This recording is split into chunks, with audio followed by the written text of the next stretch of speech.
ইমান যুদ্ধৰ পিছতো মক্কাবাসীয়ে কিয় শান্তি চুক্তি কৰিব বিচাৰিছিল?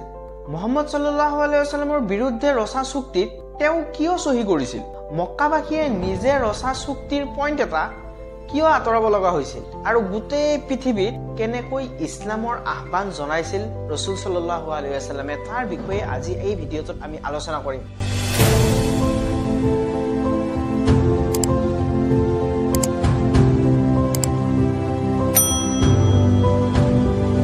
খন্দকৰ যুদ্ধত জয়ী হোৱাৰ পিছত ৰাসূল সাল্লাল্লাহু আলাইহি ওয়াসাল্লামে এদিন ৰাতি সপোনত দেখা পালে তেওঁ কেইজনমান সাহাবাৰ লগত মক্কাত গৈ কাবা শৰীফৰ তৱাফ কৰি আছে। আৰু এই সপোনটো তেওঁ পূৰা কৰিবৰ কাৰণে 1500 জন সাহাবা লৈ তেওঁ মক্কালৈ ৰাওনা হ'ল। কিন্তু মক্কাবাসীয়ে তেওঁলোকৰ ৰাস্তাত বাধা দিলে। ৰাসূল সাল্লাল্লাহু আলাইহি ওয়াসাল্লামে তেওঁলোকৰ ৰাষ্ট্ৰদূতজনক ক'লে, আমি একমাত্ৰ উমৰাহ কৰিবহে আহিছোঁ। এইখিনি শুনিয়েই তেওঁ লগে লগে মক্কালৈ গুচি গ'ল আৰু মক্কাবাসীক ক'লে, মই ৰোমৰ ৰজা কেচৰক দেখিছোঁ, ইৰাণৰ ৰজা খুছৰুকো দেখিছোঁ আৰু ইয়ামানৰ ৰজা নিজাচিকো দেখিছোঁ, কিন্তু মুহাম্মদৰ দৰে ৰজা কেতিয়াও মই দেখা নাই। তেওঁ যেতিয়া অজু কৰে মানুহে এক টোপালো পানী মাটিত পৰিব নিদিয়ে।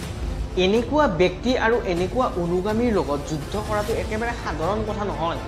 মইতো কওঁ তোমালোকে মুছলমানসকলৰ কথা মানি লোৱা, কিন্তু আফচোচ মক্কাবাসীয়ে এই কথা মানি নল'লে। ৰাসূলুল্লাহ সাল্লাল্লাহু আলাইহি ওয়াসাল্লামে উমৰ ৰাদিয়াল্লাহু তাআলা আনহু ক'লে, হে উমৰ, তুমি মক্কালৈ যোৱা আৰু তাত গৈ তুমি মক্কাবাসীৰ লগত কথা পাতা। উমৰ ৰাদিয়াল্লাহু তাআলা আনহু ক'লে, ইয়া ৰাসূলুল্লাহ, মক্কাত মোৰ কোনো শক্তিশালী আত্মীয় নাই যিয়ে মোক সুৰক্ষা দিব পাৰে। কাৰণ উমৰ ৰাদিয়াল্লাহু তাআলা আনহুৰ সম্পৰ্ক আছিল বনু আদিৰ লগত। বনু আদি কুৰাইশ বংশৰে আছিল, কিন্তু তেওঁলোক দুৰ্বল আছিল। উমৰ ৰাদিয়াল্লাহু তাআলা আনহুই ক'লে, ইয়া ৰাসূলুল্লাহ, আপুনি উছমানক পঠাই দিয়ক, কিয়নো উছমান ৰাদিয়াল্লাহু তাআলা আনহুৰ সম্পৰ্ক আছিল বনু উমাইয়াৰ লগত। বনু উমাইয়া কুৰাইশ বংশৰে আছিল, তেওঁলোক শক্তিশালী ধনী ব্যক্তি আছিল। পিছলৈ এই বংশই 100 বছৰ মুছলমানৰ ৰাজত্ব কৰিছিল। আজিলৈ মুছলমানৰ চেণ্ট্ৰেলাইজ ইমান ডাঙৰ সাম্ৰাজ্য, এই সাম্ৰাজ্য বনু উমাইয়া সাম্ৰাজ্যই আছিল। আজিলৈ মুছলমানসকলৰ সকলোতকৈ শক্তিশালী ৰজা যিয়ে নেকি আটাইতকৈ বেছি ৰাজত্ব কৰিছিল, তেওঁ এই বনু উমাইয়া বংশৰেই আছিল, যাৰ নাম আছিল ৱালিদ বিন আব্দুল মালিক। এইটো ষ্টৰী আমি পিছত আলোচনা কৰিম। উছমান ৰাদিয়াল্লাহু তাআলা আনহু মক্কালৈ গ'ল। তাত তেওঁ বেছিদিন হোৱাৰ বাবে মুছলমানসকলৰ মাজত এটা কথা বিয়পি পৰিছিল, উছমান ৰাদিয়াল্লাহু তাআলা আনহুক শ্বহীদ কৰা হৈছে। সেই সময়ত ৰাষ্ট্ৰদূত এজনক শ্বহীদ কৰাটো যুদ্ধৰ ঘোষণা কৰা বুলি গণ্য কৰা হৈছিল। এই কথাটোৰ বাবে সাহাবাসকল এজোপা গছৰ তলত জমা হ'ল আৰু ৰাসূলুল্লাহ সাল্লাল্লাহু আলাইহি ওয়াসাল্লামৰ হাতত বয়ান হ'ল, আমি লাগিলে মৰি যাম, কিন্তু উছমানৰ প্ৰতিশোধ ল'মেই। এইটো তেওঁলোকৰ এটা ভুল ধাৰণা আছিল। কেইদিনমান পিছতেই উছমান ৰাদিয়াল্লাহু তাআলা আনহু ভালে ভালে মক্কাৰ পৰা গুচি আহিল। কিন্তু ইয়াৰ পৰা মক্কাবাসীলৈ এটা ষ্ট্ৰং ছিগনেল গ'ল যে মুছলমানসকল এতিয়া আৰু কোনো কাৰণত পিছুৱাই নাযায়। ইমান ভয়ানক পৰিস্থিতিৰ মাজত মুছলমান আৰু মক্কাৰ কাফিৰসকলৰ মাজত এখন এগ্ৰিমেণ্ট ছাইন কৰিলে। 1 নম্বৰ আছিল, মুছলমানসকলে এইবাৰ উমৰাহ কৰিব নোৱাৰে, অহা বছৰহে উমৰাহ কৰিব লাগিব। 2 নম্বৰ আছিল, 10 বছৰৰ কাৰণে কোনো ধৰণৰ যুদ্ধ কৰা নহ'ব মুছলমান আৰু মক্কাৰ কাফিৰসকলৰ মাজত।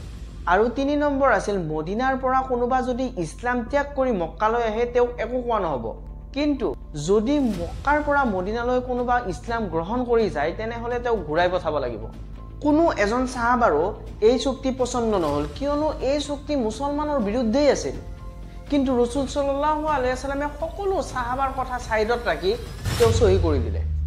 মক্কাৰ ফালৰ পৰা যিজন ব্যক্তিয়ে চহী কৰিছিল তেওঁ নিজৰ ল'ৰা আবু জাণ্ডেলে মুছলমান গ্ৰহণ কৰি মক্কাৰ পৰা আহিল আৰু এই স্থান পালে। ৰাসূলুল্লাহ সাল্লাল্লাহু আলাইহি ওয়াসাল্লামে তেওঁক লগে লগে ঘূৰাই পঠালে আৰু আবু জাণ্ডেলে চিঞৰি চিঞৰি কান্দিব ধৰিলে, মোক এই জালিমসকলৰ মাজত নপঠাবা। কিন্তু ৰাসূল সাল্লাল্লাহু আলাইহি ওয়াসাল্লামে যি চুক্তি কৰিছিল সেই চুক্তিয়ে ৰাখিলে, আবু জাণ্ডেলক ঘূৰাই পঠালে। এনেকৈ মক্কাৰ পৰা ইছলাম গ্ৰহণ কৰি মদিনালৈ বহুত ব্যক্তি আহিব ধৰিলে। ৰাসূলুল্লাহ সাল্লাল্লাহু আলাইহি ওয়াসাল্লামে তেওঁলোকক ঘূৰাই পঠালে। এবাৰ এজনী মহিলা তেওঁ মক্কাৰ পৰা মদিনালৈ ইছলাম গ্ৰহণ কৰি আহিল। ৰাসূলুল্লাহ সাল্লাল্লাহু আলাইহি ওয়াসাল্লামে সেই মহিলাগৰাকীক থাকিব দিলে, কিয়নো মক্কাবাসীয়ে যি চুক্তি কৰিছিল সেই চুক্তিত এটা কথাই উল্লেখ কৰিছিল, যদি কোনো পুৰুষ মক্কাৰ পৰা মদিনালৈ আহে তেওঁক ঘূৰাই পঠাব লাগিব। ইয়াতে মহিলাৰ কথা একো লিখা নাই। সেইবাবে মক্কাৰ পৰা মদিনালৈ যিসকল পুৰুষ আহে তেওঁলোকক ঘূৰাই পঠাই দিয়ে আৰু মক্কাৰ পৰা মদিনালৈ যিসকল মহিলা আহে তেওঁলোকক থাকিব দিয়া হয়। আৰু এনেকৈয়ে চলি থাকিল। শেষত এজন ব্যক্তি আহিল আবু বছিৰ। তেওঁকো মদিনাৰ পৰা ৰাসূল সাল্লাল্লাহু আলাইহি ওয়াসাল্লামে ঘূৰাই পঠালে, কিন্তু তেওঁ মক্কালৈ নগৈ মক্কা আৰু মদিনাৰ মাজভাগত এই স্থানতেই থাকিব ল'লে। লাহে লাহে মক্কাৰ পৰা মদিনালৈ এজন দুজনকৈ মানুহ ইছলাম গ্ৰহণ কৰি আহে আৰু ৰাসূল সাল্লাল্লাহু আলাইহি ওয়াসাল্লামে তেওঁলোকক ঘূৰাই পঠাই দিয়ে আৰু তেওঁলোক মক্কালৈ নগৈ ইয়াতে আবু বছিৰৰ লগত থাকিবলৈ ল'লে। লাহে লাহে আবু বছিৰৰ সেই ঠাইখিনি এখন চহৰত পৰিণত হ'ল। আবু বছিৰৰ লোকেশ্যন ইমানেই ভাল আছিল যে শামৰ পৰা মক্কালৈ যিটো বাণিজ্য পথ আছিল সেই পথটোৰ ওচৰতেই আছিল।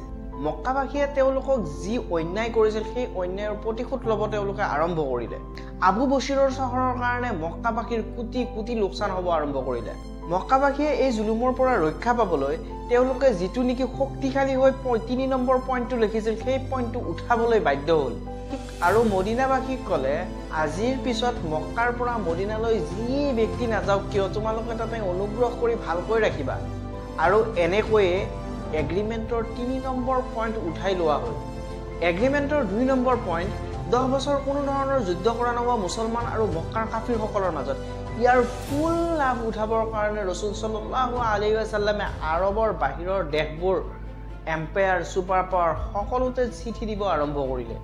ইয়াৰে এখন চিঠি গ'ল হাফছা, বৰ্তমান ইথিওপিয়া, আৰু এখন গ'ল ৰোমান সাম্ৰাজ্যত হেৰাক্লাছ, আৰু তৃতীয় চিঠিখন গ'ল ইৰাণৰ ৰজা খুছৰুৰ হাতত। সেইকেইজন ৰজাৰ কাৰণে এনেকুৱা আছিল বৰ্তমান ডনাল্ড ট্ৰাম্প, ছিং জিনপিং এওঁলোকৰ দৰেই আছিল। পাৰ্থক্য মাথো এটাই, বৰ্তমান আৰু সেই সময়। ইহুদী আৰু খ্ৰীষ্টানসকলে এটা কথা ভালকৈয়ে গম পাইছিল যে অতি সোনকালে এজন পাইগম্বৰ বাৰ্তাবাহক আহিব লগা আছে। হাফছাৰ ৰজা নিজাচী তেওঁ এই কথাটো গম পোৱাৰ লগে লগে তেওঁ ইছলাম কবুল কৰি ল'লে। কিন্তু ৰোমান এম্পায়াৰৰ ৰজা আচৰিত হ'ল। তেওঁ নিজৰ দেশত থকা কেইজনমান কুৰাইছৰ মানুহক মাতি পঠালে আৰু সেই সময়ত আবু ছুফিয়ান ৰোমান এম্পায়াৰতে উপস্থিত আছিল। তেওঁ কেইজনমান আৰবিয়ানৰ লগত ৰোমান ৰজাৰ ৰাজদৰবাৰত সোমাই গ'ল। ৰোমান এম্পায়াৰৰ ৰজাজনে মহম্মদৰ চৰিত্ৰৰ কথা শুনি বহুত ভাল পালে আৰু ক'লে, অতি সোনকালে এজন যে পাইগম্বৰ আহিব লগা আছিল সেইটো মই গম পাইছিলোঁ, কিন্তু তহঁত যে আৰবিয়ানৰ ভিতৰতহে হ'ব সেইটো মই গম পোৱা নাছিলোঁ। আবু ছুফিয়ান তাৰ পৰা ওলাই আহিল আৰু লগৰবোৰক ক'লে, এতিয়া দেখিছানে ৰোমৰ ৰজায়ো মহম্মদৰ নাম শুনি ভয় কৰিছে। এইকেইজনটো খ্ৰীষ্টিয়ান আছিল, কিন্তু ইৰাণৰ ৰজা খুছৰু জৰাষ্ট্ৰিয়ান পাৰ্চী আছিল, যিয়ে জুইক পূজা কৰে। খুছৰুৱে ক'লে, তহঁতে সেই আৰবৰ এটা কোণৰ পৰা আহি মোক শিকাবা জীৱন কেনেকৈ অতিবাহিত কৰিব লাগে, আৰু চিঠিখন ছিঙি পেলাই দিলে। খুছৰুই 2জন মানুহ মুহাম্মদ সাল্লাল্লাহু আলাইহি ওয়াসাল্লামক মাৰি পেলাবৰ কাৰণে পঠাই দিলে। কেইদিনমান পিছত খুছৰুৰ নিজৰ ল'ৰায়ে তেওঁক মাৰি পেলালে।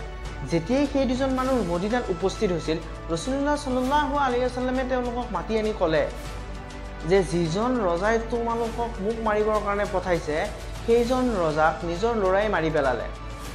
আৰু এইটো শুনি তেওঁলোক গুচি গ'ল। এনেকৈ লাহে লাহে ইছলামৰ নাম গোটেই পৃথিৱীত গম পাব আৰম্ভ কৰিলে।